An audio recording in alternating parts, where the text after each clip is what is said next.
গেল ২ মাসে বাংলাদেশি পর্যটকদের অভাবে ধুঁকছে কলকাতার বিভিন্ন পর্যটন অঞ্চল। জুলাই থেকে শুরু হওয়া কোটা আন্দোলন আগস্টে গণঅভ্যুত্থানে পরিণত হয়ে সরকার পতনের পর এখন পর্যন্ত স্বাভাবিক হয়নি ভারত ভ্রমণের প্রক্রিয়া। এতে করে বর্তমানে কলকাতা এখন বাংলাদেশি পর্যটক প্রায় নেই বললেই চলে। সেখানকার নিউ মার্কেট, মার্কুইস স্ট্রিট বা মুকুন্দপুর অঞ্চলের বেসরকারি হাসপাতালগুলোতেই মূলত বাংলাদেশি পর্যটকদের ভিড় লেগে থাকে বছরভর। তবে বাংলাদেশি পর্যটক খরায় গত ১ মাসে কেনাবেচা প্রায় ৬০% কমে গেছে বলে হতাশা প্রকাশ করছেন কলকাতার এসব অঞ্চলের ব্যবসায়ীরা। বিস্তারিত প্রতিবেদনে। কলকাতার নিউ মার্কেটের জামাকাপড় কিংবা মুকুন্দপুর অঞ্চলের হোটেল বা বেসরকারি হাসপাতালগুলোর মূল ক্রেতা কিংবা সেবাগ্রহীতা সাধারণত বাংলাদেশিরা। স্যান্ডেলিনা সো, রূপচর্চায় আভিজাত্য।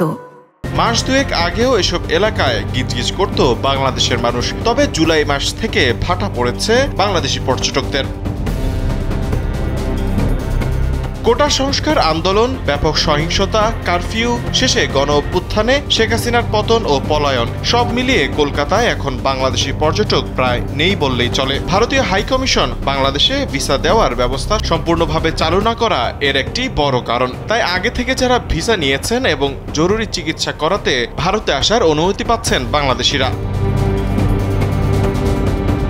কলকাতার নিউ মার্কেট, মার্কুইস স্ট্রিট বা মুকুন্দপুর অঞ্চলের বেসরকারি হাসপাতালগুলোতেই মূলত বাংলাদেশি পর্যটকরা থাকেন, কেনাকাটা করেন। বছরভর ওইসব এলাকায় বাংলাদেশি পর্যটকদের ভিড় লেগে থাকে। তবে এমন খরায় হতাশ সেখানকার ব্যবসায়ীরা। কলকাতার শপ ওনার্স অ্যাসোসিয়েশন জানায়, নিউ মার্কেটের জামা কাপড়ের দোকান বা অন্যান্য সামগ্রী এসবের একটা বড় ক্রেতা বাংলাদেশের মানুষ। ভারতীয় ভিসা ব্যবস্থা এখনো পুরোপুরি চালু না হওয়ায় তারা কেউই আসতে পারছেন না। এ সময় গত ১ মাসে তাদের বিক্রি প্রায় ৬০% কমে গেছে বলে দাবি করা হয়।